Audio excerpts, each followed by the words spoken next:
정관용의 지금 이 사람.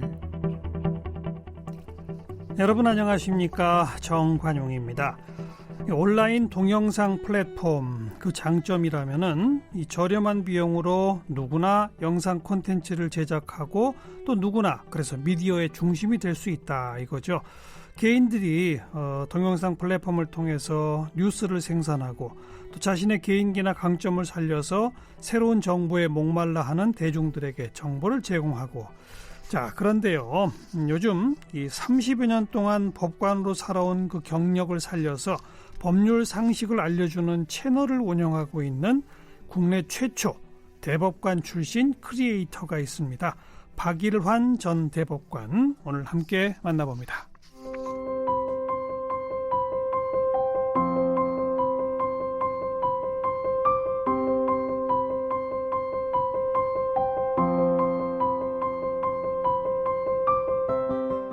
박일환 전 대법관은 서울대학교 법학과를 졸업했습니다. 1973년 제15회 사법시험에 합격했고 1978년 서울 민사지법판사로 법관 생활을 시작했습니다. 이후 대법원 수석재판연구관, 서울고등법원 부장판사, 제주지방법원장, 서울 서부지방법원장 등을 지냈습니다. 2006년 대법원 대법관이 됐습니다. 퇴임 이후 2013년부터는 법무법인 바른에서 고문 변호사로 일하고 있습니다. 지난해 12월부터는 동영상 플랫폼에서 차산선생 법률 상식을 운영하면서 1인 미디어 진행자로 활동하고 있습니다. 네, 박일환 전 대법관 모셨습니다. 어서 오십시오. 네, 반갑습니다. 네, 차산선생? 네, 그렇습니다. 예. 차산 호예요? 예, 호입니다. 할아버지께서 지어주신 호입니다. 어떤 뜻입니까? 그냥 중국 한시에서 나온 기절인데 이 차자 써가지고 이산이란 뜻입니다. 바로 앞산? 예, 그렇습니다. 예. 그냥 그렇게 가깝다 이런 예, 얘기인가요? 그렇습니다. 예, 예. 네, 예. 할아버지께서 호를 지어주셨어요? 예, 예, 그렇습니다. 예. 대법관 출신 최초 유튜버 1인 미디어 맞죠? 그렇습니다. 예. 어떻게 이걸 시작하시게 됐어요? 작년 연말에 제 딸이 한번 유튜브를 통해서 전문 지식을 한번 대중에게 전달하는 것이 어떻겠냐 권유를 해서 시작하게 되었습니다. 따님은 뭐 하시는 분인데요? 딸은 금융 분야에 뭐 펀드 매니저, 애널리스트 이런 걸 활동하고 있습니다. 예. 근데 왜 갑자기? 근데 그 분야에 금융 교육도 하고 있는데 오프라인에서 교육하니까 효과가 별로 없더라. 그래서 그 강연 하시는 그 대표님한테 유튜브를 한번 해보라고 권유를 해가지고 유튜브를 했는데 그것이 상당히 좋은 효과를 봤기 때문에 저보고도 한번 해보라. 자기 분야에서 해봤더니 효과가 예, 크더라. 그렇습니다. 예, 예. 근데 원래 이 법률 상식 같은 거를 좀 널리 알리는 일을 해보고 싶은 마음이 있으셨어요? 상식도 뭐 그런 마음도 있었습니다만 이제 제가 30년간 경험한 법조 현실에 대해서도 좀 책으로라도 한번 써볼까 했는데 책을 써서는 너무 그 한정되고 보는 사람이 적지 않겠나 하는 생각을 하고 있었던 참에 유튜브가 아주 좋겠다 생각이 들어서 했습니다. 뭐 법률 상식을 알려주는 책들은 과거에 굉장히 많이 나왔었습니다. 그렇습니다. 저도 보고 했습니다. 그렇죠. 예. 근데 요즘은 그런 책이 거의 없어졌어요. 법률 분야도 다른 분야와 같이 다 책이 지금 거의 다 소멸하고 있습니다. 그렇죠. 예. 책 대신에 영상으로. 예, 영상으로. 예. 그 시대적 흐름에 이제 나도 한번 해야 되겠다. 그런 셈입니다. 예. 근데 어떻게 조금 부담스럽진 않으셨어요? 그래도 우리나라에서 대법관까지 지냈다면 좀 이렇게 뭐라 그럴까요? 대중 앞에 그냥 막 얼굴을 내보내긴 조금 쑥스러웠을 수 있어요. 처음에는 좀 뭐 그런 생각도 들었습니다. 그죠. 예. 그죠. 근데 괜찮으셨어요? 예, 근데 뭐 저는 얼굴이 그렇게 많이 알려진 편은 아니라서 괜찮았습니다. 그래, 어디서 누가 촬영을 합니까? 촬영은 처음에 한 것은 집에서 제가 직접 합니다. 예. 혼자서요? 혼자서 합니다. 예. 그럼 뭘로 촬영하세요? 휴대전화? 휴대폰에 나오는 이제 그 동영상 촬영, 동영상 카메라를 가지고 플레이 해놓고 예. 그 앞에 혼자 서셔서 예, 혼자 앉아서 하는. 앉아서. 예. 그래서 보통 며칠에 한 번씩 올리세요? 초기에는 2주일에 한 4번, 한 달에 한 6번에서 8번 했는데 지금은 이제 한 건 정도씩 하고 있습니다. 2주에 한 건? 아니, 일주일에 한 건씩. 예. 매주 한 건 예, 정도씩? 예. 어떤 주제를 해야 되겠다? 어떤 소재를 해야 되겠다? 그런 건 어떻게 고르십니까? 아니, 그거는 이제 그때 판례를 보고 케이스가 있으면은 그걸 할 때도 있고, 또 그렇지 않으면 사법 제도에 대해서도 최근에는 이제 보석 제도에 대해서 한다든지 또는 특허 법원의 기술 심리관이 우리나라에 도입된 경위에 대해서도 제가 한 적이 있고, 뭐 영장 실질 심사 제도가 도입된 배경이나 또 효과 이런 것도 하고 그렇습니다. 네. 꼭 구체적인 판례에 대해서도 하고 사법 제도에 대해서도 한다. 예, 근데 지금 좀 설명 보석 제도, 예. 영장 실질 심사 예. 그건 사법 제도에 관한 다 어렵네요, 좀. 어렵지만 우리 생활에 가져 이제 밀접한 영장 실질 심사 제도는 사실은 이제 형사 사법 제도에서 우리나라 역사상 제일 큰 변화를 가져온 제도입니다. 이게 언제 도입됐습니까? 94년경에 도입됐습니다. 이 94년 이 제도가 도입되기 전에는 그럼 어떻게 됐었죠? 그전에는 구속자 수를 기준으로 말씀을 드리면은 1년에 한 12만 명 정도가 구속되었습니다. 그런데 지금은 한 4만 명 미만으로 떨어졌으니까 3분의 1이 됐네요. 그렇죠. 그만큼 이제 국민들이 이제 인권이 많이 보호되었다고 이야기할 수 있습니다. 예. 그러면 94년에 영장 실질 심사 제도가 도입되기 전에는 예. 검찰이 구속영장을 청구하면 판사가 그냥 서류만 읽어보고 그렇습니다. 예. 발부를 했나요? 예, 그렇죠. 그 피의자를 만나보지도 않고 만나보지는 않았죠. 예. 근데 왜 그것이 그랬대요? 아니 그거는 종전부터 쭉 그래 해왔으니까 네. 그래 해왔는데 이제 그때 윤관 대원장님이 이거 국제 기준이 맞지 않는다. 그러니까요. 구속될지 안 될지는 판사가 결정하는데 판사 얼굴이라도 한번 보고 할 말을 하고 구속이 돼야 되지 않겠느냐 네. 해서 그걸 이제 도입을 하게 되는 겁니다. 제도 도입하자마자 구속자 수가 3분의 1로 뚝 떨어진 게 맞습니까? 도입하자마자는 아니고 이제 순차적으로 떨어져서 이제 한 20년 지나니까 3분의 1로 떨어진 것입니다. 그렇군요. 이 얘기 나온 김에 보석제도라는 건 돈만 많으면 감옥 안 가도 되는 거 아니에요? 이거 나쁜 거 아닙니까? 그래서 제가 그 영상에 이야기했습니다만 돈이 있다고 보석이 되는 것은 아닌데 그 마치 그 이제 보석 보증금 제도가 있는 것을 그 돈만 내면은 되는 것으로 오해를 해서 그런 표현이 돈 보석이라는 표현이 나오는데 그건 아닙니다. 그럼요. 근데 도주 및 증거 인멸의 우려가 없는 사람 중에서 이제 일정한 돈을 내는 것을 조건을 하는 것인데 그 전제 조건인 도주 및 증거 인멸의 우려가 없다는 것이 더 중점이 있는데. 근데 도주 및 증거 인멸의 우려가 없으면 예. 애초에 구속을 시키지 말아야죠. 그 이제 그때는 수사 초기에는 그런 우려가 있죠. 그럼 이제 구속해서 수사를 하면서 이제 증거가 수집이 되고 또 피해자하고도 이제 또 화해도 하고 이런 여러 가지 사정 변화가 생기면은 이제 그런 우려가 감소하는 거죠. 구속 집행을 할 때는 도주나 증거인멸 우려가 있었는데 예, 그렇죠. 예. 조금 지나다 보니 그 우려가 사라졌다라고 예, 판사가 판단했다. 그렇습니다. 예. 증거도 수집이 되고. 예.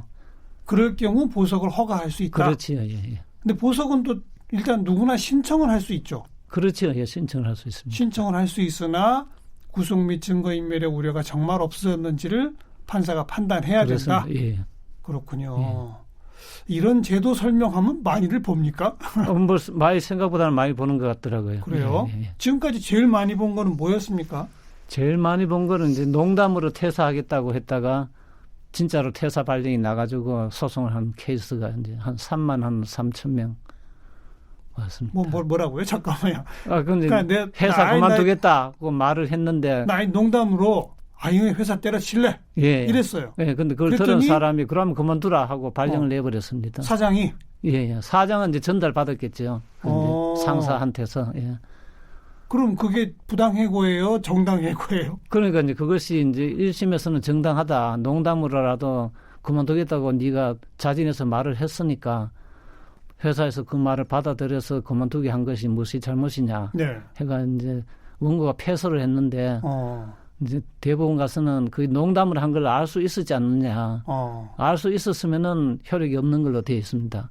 그래서 이제 승소를 한 걸로 됐죠. 그러니까 거기서 중요한 거는 이게 농담인지 아닌지를 알 수 있었느냐 없었느냐군요. 그렇지요. 예. 그걸 근데 어떻게 합니까? 그러니까 이제 소송이 가서 이제 다툼이 생기가 1심, 2심, 3심까지 이제 왔다 갔다 재판을 해보면 재판을 해보면은 주변 정황이나 다른 사람 증인이나 이런 얘기를 들어보면 이게 농담인지 아닌지.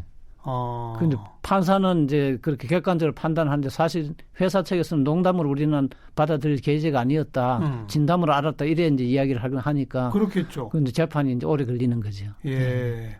야, 말도 조심해야 되겠네요. 네, 조심해야 됩니다. 예. 한마디 잘못했다가는 이렇게 대법원까지 가야 되는 거예요. 그렇죠.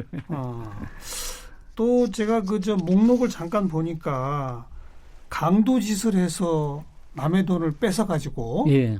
그걸로 자기가 빚진 돈을 갚았어요. 예. 그러면 그 돈을 꿔줬다가 돈을 받은 사람, 예. 그 사람은 그 돈을 다시 토해내야 됩니까? 말아야 됩니까? 그러니까 그게 이제 법하고 또 윤리적으로 하는 거하고는 조금 다를 수가 있는데 네. 그 사람은 또 이것도 그런 실제 있었던 사건입니까? 그렇죠. 그런 거 모르고 이제 받을 수도 있지 않겠습니까? 그러니까 강도에서 나는 돈을 꿔줬을 뿐이고 꿔줬을 뿐이고 어디 가서 받았는지는 빌렸는지 뭐 빌려와서 갚는지 강도에서 갚는지 모르는데 갚았다면은 나는 정당하게 변제 받았다고 이야기할 수가 있겠죠. 예. 네. 예. 근데 이제 뻔히 알면서 받았다면은 그거는 이제 원주인한테 돌려줘야 되겠죠. 그때 그 사건의 경우는 어떻게 됐습니까? 판례가? 그거는 그 사건은 아니고 그거는 이제 중과실이 있으면은 아마 그 작물 취득죄로 처벌까지 받으니까 이제 민사적으로도 돌려주는 것이 맞지 않겠나 하고 제가 의견을 말한 것입니다. 돌려줘야 돼요? 예, 중과실이 있으면은. 중과실이 있다 없다를 어떻게? 그거는 결국 이제 법관이 이제 그 변제 받을 당시의 상황을 봐서 이제 하는 거죠. 예. 그러니까 나는 돈을 꿔줬는데 내가 돈 빌려준 사람이 돈 갚으러 왔어요. 예. 근데 너 이 돈 어디서 났어? 예. 그랬더니 이거 훔쳤어요. 뭐 그런 이야기는 안 하겠지만 그 사람이 평소에 그런 직업 이런 걸 봐서 그렇게 큰 돈을 구할 수가 없는데 가져왔다면 뭔가 의심을 하고 이제 해야 되는 거 아니겠냐. 그래서 그렇다면은 중과실이 있다고 보는 것이고. 그러니까 뭔가 석연치 않은 돈일 것이다라고 하는 거를 알만 했는데 근데도 받았다. 예.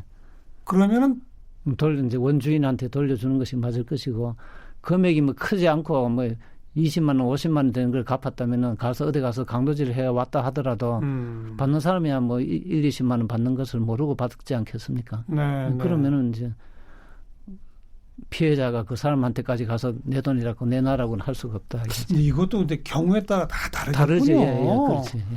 법이라는 게 딱 부러지게 이게 한마디로 말할 수가 없군요. 그렇습니다. 예. 강도짓해서 꾼 돈 갚았을 때 그 돈 어쩌고 합니까? 이렇게 말하면 그냥 답이 딱 나올 것 같은데 아니네요. 그렇죠. 예. 그것도 받은 사람 입장도 생각을 해야 되니까. 당연하죠. 예, 받을 때 맞아. 그럼 은행에 대출금 받을 때 은행에서 만날 그걸 뭐 따져볼 수도 없지 않습니까? 그렇죠. 네. 또 이런 게 있어요. 내가 누구랑 대화를 하면서 그 내용을 이렇게 녹음을 했어요. 예. 근데 그 녹음한다는 사실을 그 사람한테 안 알려줬어요. 예. 비밀 녹음이잖아요. 그렇지. 예. 이게 법정에서 증거로 됩니까? 안 됩니까? 그 지금은 뭐 증거로는 아마 받아주고 있기 때문에 이제 그렇게 하는 것 같습니다. 증거로 받아주고 있어요? 예. 그 사람의 녹음이니까 대화 한 사람의 녹음이니까. 대화 당사자의 녹음이라면 예. 그 제3자가 하는 걸 받으면 곤란한데. 예. 근데 도청을 하고 이런 건 아니지만 이건 자기가 이야기한 것을 자기가 녹음한 겁니까? 예. 그렇지만 상대방한테 동의를 받지 않은. 그러니까 이제 그 경우에도 이제 상대방의 내 음성을 침해했다 하고 이제 손해배상을 청구하니까 그거는 또 손해배상 해줘야 된다 하고 지금 하급심에서 판결까지 했습니다. 그러니까 제가 이제 누구랑 대화를 하면서 그 상대방의 동의를 받지 않고 녹음을 했어요. 그 녹음한 자료는 제가 필요로 하는 법정의 증거로 사용을 할 수 있다. 아직은 그렇게 보고 하지만 그 녹음을 당한 상대방이 당신은 내 목소리를 침해했다라고 손해배상을 청구하면 또 그건 내줘야 된다. 예, 그거는 위자료를 얼마씩 내주라. 보통 이제 대여금 같은 경우에 상대방이 뭐 영수증도 없고 차용증도 없으면 안 빌려줬다. 이야기하면 살살 이제 옛날 이야기하면서 그때 빌려줬지 않느냐, 미안하다, 뭐 이런 이야기를 합니다. 그걸 이제 법원에 들고 가면은 빌려준 거는 맞지 않느냐 하면은 꼼짝 못하니까 이제 재판에는 이길 수 있죠. 그 옛날에 그 한때 좀 전문 용어지만 독수 독과론 이런 게 있었잖아요. 예, 그건 형사 사건에서 이제 그 잘못 그건 뭐예요? 독수 독과 독이 묻어 있는 나무에서 열린 열매는 역시 독이 있다. 예, 이거 아닙니까? 그렇죠. 예. 그러니까 그거는 그런데 위법하게 수집한 증거는 증거 능력이 없다는 네. 이제 그런 원칙이죠. 그러면 내가 누구랑 대화하면서 동의를 얻지 않고 녹음한 건 위법한 건 아니다? 그게 이제 형사처벌될 범죄는 아니다. 그냥 민사상으로 이제 음성권 정도의 침해다, 인격권 침해다, 이제 그런 정도로 지금은 이제 보는 것 같습니다. 민사적으로 예. 손해배상 정도는 해야 되지만 민사상의 불법 행위는 되지만 형사상의 네. 범죄까지는 아니다. 예. 근데 저랑 박일환 전 대법관께 둘이서 저 커피숍에서 대화하는 걸 누가 몰래 녹음했어요. 그거는 이제 처벌받지요. 예. 그거는 형사적으로도 처벌받습니까? 그렇습니다. 예. 제3자가 하는 것은 이제 처벌받습니다. 네. 이렇게 아주 간단해 보이는 하나도 설명하자면 긴데. 길죠. 예. 근데 동영상 파일을 제가 보니까 한 3분도 안 되더라고요. 근데 3분도 상당히 깁니다. 그거 갖고 설명이 다 되나요? 근데 설명될 만큼만 저희가 편집해서 하는 거죠. 예. 편집도 직접 하세요? 그 원고 편집은 제가 하고 이제 영상 편집은 제가 못 하고 제 딸이 해주고 그렇습니다. 따님이 영상 편집은 네. 대신해줘요? 그건 제가 하려고 하니까 힘들다고 하지 말라고 그랬어요. 자막은요? 자막은 딸이 입혀주고요. 그래서 제가 한 번 더 검수해가지고 제대로 입혀졌나 이제 확인하고 합니다. 원고만 직접 원고는 제가 직접 쓰고 작성하시는군요. 그거는 네. 뭐 남한테 시킬 수가 없으니까. 근데 지금 저랑 이렇게 방송해 보니까 어떠세요? 앞으로 일주일에 한 건씩 그 녹화할 때 좀 다르게 해야 되겠구나 생각이 드세요, 안 드세요? 그런 생각이 들 것도 있는데 다른 방향으로 바꾸기가 상당히 어렵습니다. 이제 근데 대화형으로 질문하고 답변하고 하는 형식을 하면 훨씬 더 이해가 쉽겠다. 그렇죠. 이런 생각을 하는데 그럼 또 한 사람을 더 구해야 되고 예. 그 사람하고 시간도 맞춰야 되고 이래 하니까 여러 가지로 이제 따님하고 같이 하시죠, 뭐. 딸이 이제 그 질문하기는 좀 그러니까 좀 젊은 변호사라든지 또는 뭐 로스쿨 학생이라든지 이런 사람이 나와서 이제 하면 되는데 딸은 뭐 법률에서는 좀 문외한이니까. 젊은 층들이 많이 본다면서요? 초기에는 뭐 한 70% 가까이가 젊은 층인데 지금은 한 50% 정도로. 왜 그렇게 젊은 층들이 이런 문제에 관심이 많다고 보세요?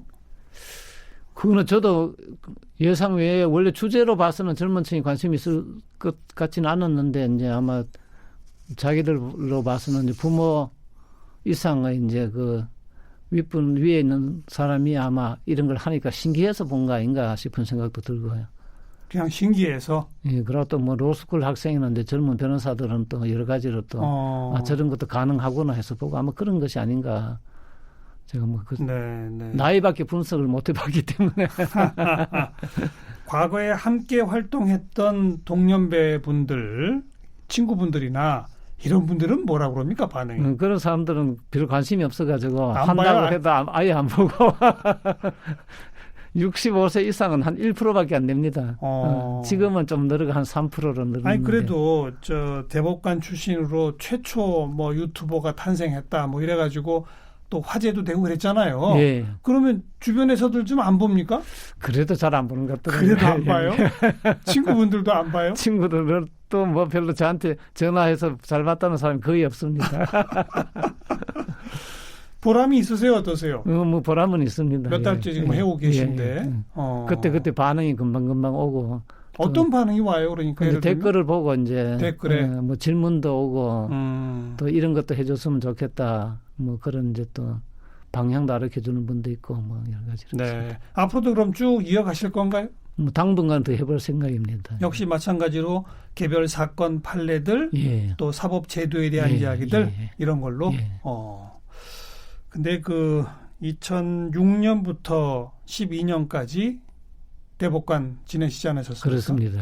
그리고 또 조금 지난 몇 년 후부터 우리나라 대법원은 지금 이른바 사법농단 사건의 뭐 아수라장입니다. 지금 대법관을 지내신 분으로서 지금의 이 사태 어떻게 보고 계세요? 글쎄 뭐 저는 상당히 안타깝게 생각을 하고 있습니다. 이제 어떻게 하다가 이렇게까지 그러게 말해요. 사태가 커졌는지 참 상당히 좀 섭섭하기도 하고 안타깝고 그렇지요. 그래서 이 사법 개혁에 대한 얘기도 많이 나오고 있지 않습니까? 대법원을 또 어떻게 개편할 것인지 또 바로 지금 사법농단의 출발이 그 당시 양승태 전 대법원장이 상고법원 설치를 어떻게든 해보려고 무리수를 뒀다 뭐 이렇게 시작된 거 아닙니까? 그런 셈이죠. 그죠. 예. 지금 상고법원 우리 청취자분들도 정확히 잘 모르시는데 대법관 숫자가 지금 우리 몇 명이죠? 13세 대법원장하고 우리가 14입니다. 예. 14명. 예. 근데 사건이 워낙 많죠. 많죠. 예. 제가 할 때보다도 뭐 근 3배 정도 늘었으니까. 그럼 1인당 1년에 몇 건을 해야 되는 거예요? 한 3,000건 정도 해야 안 될까요? 대법관 한 명이 예. 1년에 3,000건? 예. 365일 잡으면 하루에 10건? 그런 셈이죠. 예. 아니 대법원까지 판단을 구하러 올라오면 서류가 얼마만큼일 텐데 하루에 10건을 어떻게 처리합니까? 근데 그래도 이제 그 중에 상고 유서만 보면은 대법원에서 다룰 사건이 아닌 것이 상당히 많습니다. 이제 그런 거는 이제 금방금방 처리가 되죠. 예. 그래도 10건을 어떻게 다 읽어요? 그 상고 유서가 긴 것도 있지만 짧은 것도 많습니다. 이야. 그러니까 그거는 기본적으로 상고 유서는 다 읽어봐야지요. 아무튼 첫 출발은 요즘 이게 3심 제도는 우리 국민들의 이제 인권과 권리를 보장하는 차원에서 반드시 있어야 되는데 그걸 제대로 운영하다 보니 대법원까지 상고하는 게 너무 많아지고 그러다 보니 대법원 판사들이 일이 너무 많아지고 그래서 나온 얘기가 상고법원 뭐 이런 거 아닙니까? 그런 셈이죠. 예. 한편에서는 상고법원 만들자, 한편에서는 그래서는 안 된다, 뭐 이런 거잖아요. 예. 어떻게 생각하세요, 그 주제에 대해서? 근데 저도 대법원 행정처장을 하면서 그때도 이제 대법원 개혁안을 여러 가지를 냈는데 사실 한 서너 가지 방안이 있습니다만은 어느 안도 지지가 한 33% 정도밖에 되지 않습니다. 그래요? 그렇기 때문에 그걸 할 수가 없는 겁니다. 왜냐하면 네. 그중에 첫 번째 안으로 올라오는 것도 그것이 부각되면은 나머지 사람들이 다 합쳐서 반대하기 때문에 반대가 한 70% 됩니다. 그러니까 상고법원이나 그 전에 고등상고부제도 마찬가지고 또 상고 허가제는 이제 가장 이상적이라고 하지만 그것도 반대가 한 70% 되고 그러니까 찬성과 반대를 하면은 모든 안이 다 찬성이 30% 반대가 한 70% 됩니다. 그래요? 그러니까 지금 어떻게 손을 댈 수가 없는 그런 현상입니다. 압도적 찬성을 받는 안이 하나도 없어요. 그렇죠. 그게 있으면은 당장 됐죠. 그러네요. 예. 대법관 숫자를 늘리는군요. 숫자를 늘리는 것도 지금 와서는 그것도 뭐 안 되는 것이 왜냐하면 10,000건 할 때도 힘들었는데 지금 35,000건, 40,000건 되면은 4배를 늘려야 안 됩니까? 그럼 뭐 대법원에 근무하는 사람이 대법관만 4배 늘리가 되는 게 아니고 재판 연구원 해가지고 200명, 300명이 근무하게 되는데 그거는 우리나라 판사가 3,000명인데 네. 상고심에 200명, 300명 가면은 1심, 2심은 아주 허술해지죠. 그래서 대법원을 잘 하려다가 1심, 2심이 무너지는 격이 되니까 더 나빠지는 거죠. 진짜 복잡하군요, 이게. 그러니까 그게 어렵습니다. 그래서 이제 대법원을 개혁을 하려면 우선 하급심이 튼튼해야 되는데 이 두 개를 동시에 하기가 그 사실 불가능한 거죠. 가장 이상적인 거라면 1심, 2심의 그 국민들이 사법부에 대한 신뢰가 높아져야 상고까지 대법원까지 가지 않는 사건이 많아져야. 그렇죠. 예. 그러니까 가장 이상적이고 교과서적이라면 그런 걸 텐데. 예. 그래서 지금 통계를 보면은 2006년까지는 해마다 사건이 늘었습니다. 대법원에. 아니요, 이제 1심에서 초기 사건을 보면은 그래서 느는 만큼 판사도 어느 정도 거기에 맞춰서 정원이 쭉 되어 왔는데 2006년을 기점으로 해서는 1심 사건이 지금 늘지를 않고 있습니다. 그 12년간 그대로 정체되어 있습니다.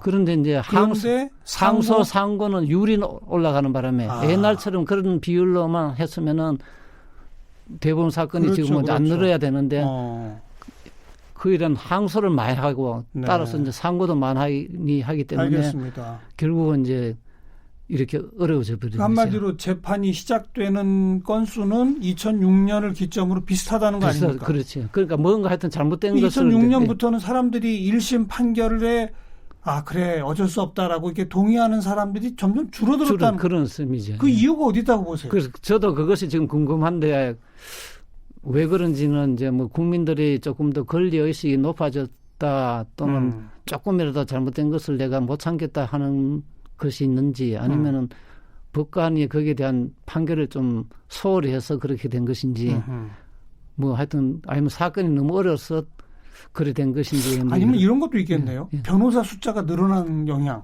뭐 그것도 로스쿨 제도 도입. 일부의 영향은 아마 있을 겁니다. 왜냐하면 이제 변호사가 예전에는 신급 대리라고 해서 1심, 2심 따로 했는데 네. 보수도 따로 받고. 그러니까요. 근데 요즘 와서는 이제 끝까지 예.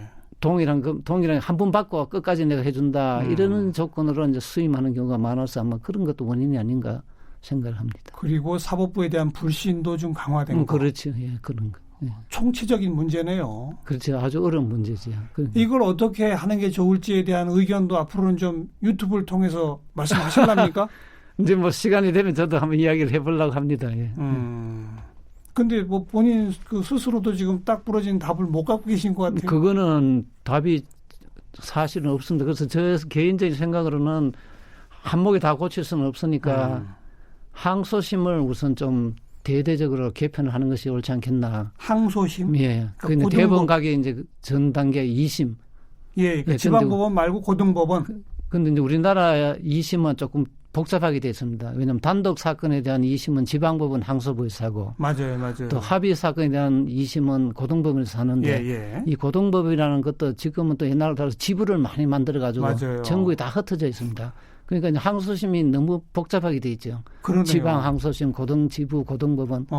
그래서 이것을 항소법원이라는 큰 법원으로 만들어서 좀 통일을 시키고 항소심 판사를 좀 특별하게 선발해가지고 이제 항소심에서 장기간 근무시키는 것. 그것이 가장 좋은 방법이 아니겠나 저는 그렇게 생각합니다. 지금 딱 말씀드리니까 귀가 솔깃한데요. 왜 여태까지 이게 유력하게 얘기가 안 되어 왔죠?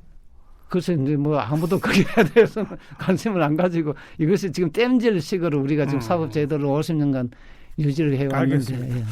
아주 정말 복잡하고 미묘한 주제입니다만 정말 고민해서 답을 내야 할 주제에 대해서도 앞으로 좋은 의견 주시기 바라고 앞에 우리가 재밌게 좀 얘기 나눴던 것처럼 일상생활에서 일어날 수 있으나 법적으로 따지고 보면 참 복잡할 수 있는 그런 것도 좀 잘 설명해 주시고요. 친근한 대법관님으로 옆에 계셔주시길 바라겠습니다. 감사합니다. 네, 차산선생 법률 상식을 운영하고 계신 박일환 전 대법관이었습니다.